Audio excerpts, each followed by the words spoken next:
Hello, everyone. This is Eris Trivia, and today we're starting a brand new Let's Talk Lore series titled The Prime Ministers of Shuhan. This series will focus mainly on the three Shuhan officials in Jiang Wan, Dong Yun, and Fei Yi, who collectively, with their predecessor, Zhuge Liang, were known historically as the Chuhan Si Xiang, or the four prime ministers of Shuhan. Now, technically, of the four, only Zhuge Liang ever held the position of Chengxiang, which is the typical Chinese term that is translated as prime minister in English. But because it was a title that was rarely used during the Han Dynasty, none of Zhuge Liang's three successors would ever get this title, as it was simply retired from the court following Zhuge Liang's death. Instead, Jiang Wan, Dong Yun, and Fei Yi would take turns holding the equivalent position of Shangshu Ling, or the head of the imperial secretariat in the Shuhan court after Zhuge Liang's death, effectively making them the political leader of the Shuhan court in the 2 decades stretching from 234 to 253. And for our first episode here, we will focus on the life of Zhuge Liang's direct successor in Jiang Wan. Born in the remote commandery of Lingling in the southern parts of the Jin province, Jiang Wan's childhood is mostly a mystery, with no birth years recorded. But if we dig a bit farther into his extended relatives, we can make quite a few educated guesses thanks to two notable younger cousins of Jiang Wan, in Liu Min and Pan Xun. Now, Liu Min actually had appeared once before in one of our Let's Talk Lore series, as he was the lieutenant to General Wang Ping, who during Cao Shuang's ambitious invasion of Hanzhong, supported Wang Ping's plan to block Cao Shuang's advancement into Hanzhong at Mount Xingshi. But Liu Min's first appearance in history was for his fame for being a up-and-coming young scholar alongside his older cousin Jiang Wan in the Jin province under Liu Biao's reign as governor. While this does not help put exact date for Jiang Wan's age, it does inform us that Jiang Wan's clan was at least a minor gentry clan that was able to afford him an education from a young age. This is reinforced by the fact that Jiang Wan's other younger cousin, in Pan Xun, was also noted for being a studious youngster, just like Jiang Wan and Liu Min. And furthermore, it was recorded that Pan Xun studied under the renowned scholar Song Zhong when he was just 21 years old, and was later praised by another young scholar in Wang Can, who would eventually become one of the 7 talents of Jian'an. Furthermore, Liu Biao appointed Pan Xun as the official for the commandery of Jiangxia before Pan Xun had turned 30. So these facts help us date Jiang Wan, who is most likely born around the year 170, as that would allow his younger cousin Pan Xun to be around 21 during the time of Liu Biao's reign in the Jin province, as most of the schools in the Jin province were set up in the year 200, according to a paper written by Wang Can.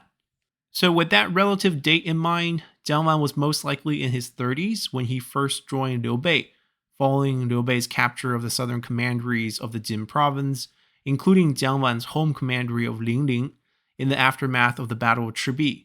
Though he would only receive his first government post after Liu Bei's conquest of the Shu land, as Liu Bei would name him as the mayor for the county of Guangdu, which is a county right on the southern outskirts of the capital city of Chengdu. Historically speaking, Guangdu was the former capital for the ancient kingdom of Shu, back during the Zhou dynasty more than a millennium ago. But by this time period, it was just a quiet suburb county where Jiang Wan found his talents wasted.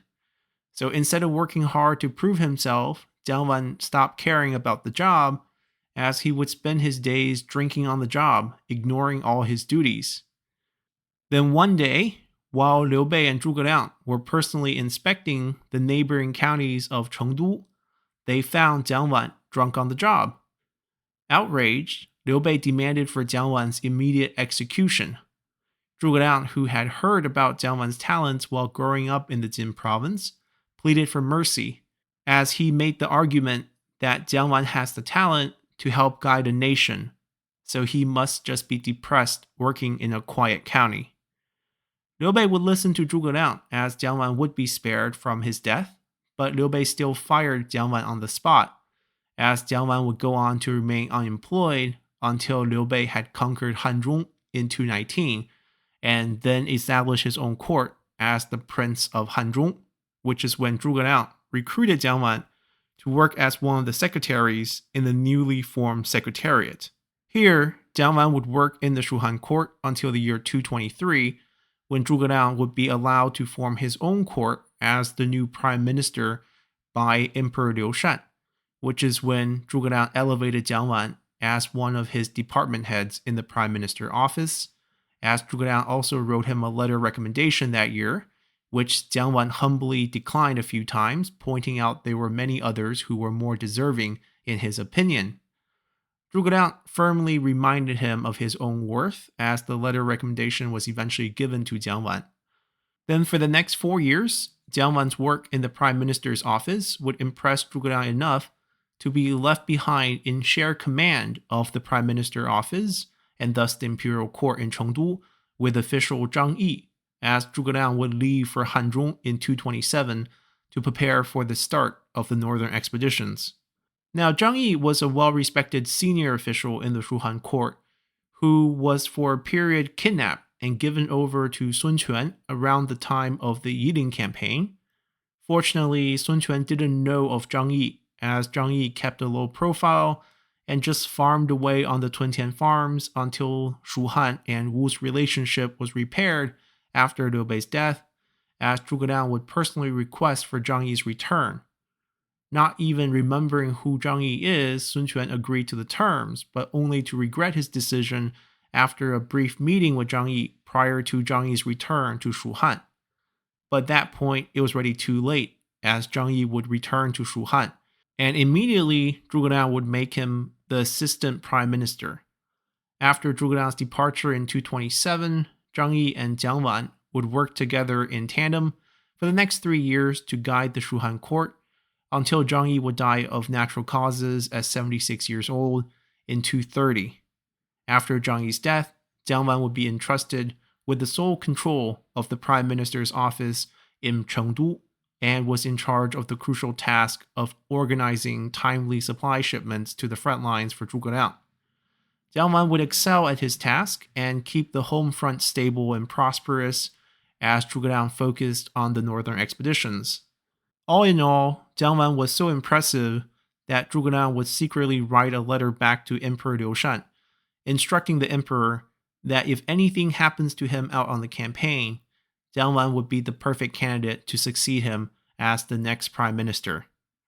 And again, when Zhuge Liang was on his deathbed during his fifth and final northern expedition in 234, Emperor Liu Shan would send official Li Fu to ask Zhuge Liang in person about who should succeed him should he not recover, and Zhuge Liang reaffirmed that Jiang Wan would be his choice. And thus, after Zhuge Liang's passing, Liu Shan immediately elevated Jiang Wan to Shangshu Ling, or the head of the imperial secretariat, to replace Zhuge Liang. Soon after, Jiang Wan was also named the prefect of the Yi province, given independent military command of the army and his own personal guards. And then within the year, Jiang Wan was also elevated to the title of Grand General and given the second Marquis title of Anyang. Now, in return, Jiang Wan's greatest accomplishment during this troubling time, right after Zhuge Liang's death, was his ability to keep a stoic appearance and give off an air of unwavering confidence, as he managed to keep it business as usual within the Shuhan imperial court, despite Zhuge Liang's death, as a vast majority of the court became rather uncertain about Shuhan's future with the death of Zhuge Liang. This helped stabilize Shuhan at its weakest moment, as the kingdom would regain its footing after a 4-year period of internal development. By 238, as Gongsun Yuan rebelled against Wei and forced Sima Yi to leave the Western Front, Emperor Liu Shan seized upon this opportunity, as he would order Jiang Wan to push into Hanzhong, like Zhuge Liang did before him, and look for opportunities to attack Wei. And as Jiang Wan left for Hanzhong, the position of Shangshu Ling, or the head of the imperial secretariat, was given over to Fei Yi, who would serve on the home front, much like how Jiang Wan had served Zhuge Liang back in the days. However, in the next 6 years, Jiang Wan would struggle to find that opportunity, as he merely sent Jiang Wan out on a few probing attacks using the Mount Qi path out west, while he personally focused on the idea of attacking downstream using the Han River to target the Shangyong region, much to the opposition of most of the Shuhan court. But ultimately, Jiang Wan's time in Hanzhong will be cut short in 243, as he would write a letter to Emperor Liu Shan, explaining that his declining health no longer allowed him to serve in his role, and that it was best for him to withdraw out of Hanzhong in order to rest closer to the capital. Now, by our estimated birth year, Jiang Wan was either in his early 70s or approaching his 70s by this point,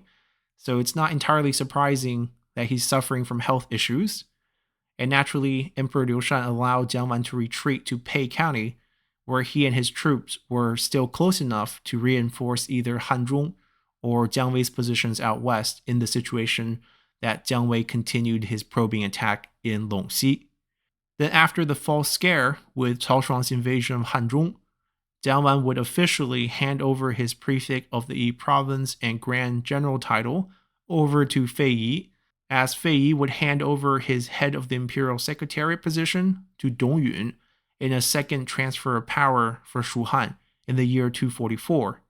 Jiang Wan would go on to retire and live for 2 more years before dying of old age in 246.